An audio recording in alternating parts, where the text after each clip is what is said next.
I think there's a few things that it's important in terms of the experiences, but all about participation, how people participate into it. You forget about when you actually start designing things, you concentrate on the final product in itself, but you're not necessarily thinking about how you can get people to participate in it. So participation is really important, but also the idea of anticipation is quite important. So what happens when you're designing those events, what happens prior and post is really important as well.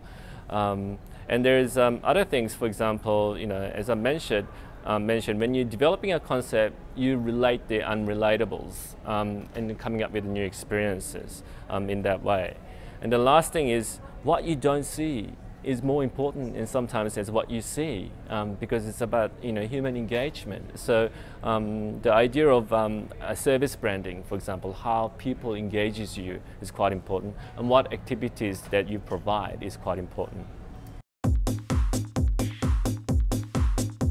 At the end of the day, it's about people and humanity. And then work that I've covered off in terms of Milan exhibition was about humanity, and synergy of humanity and technology is quite an important part. That it's not one or the other. It is important, but at the end of the day, it needs to serve humanity. Don't take things for granted.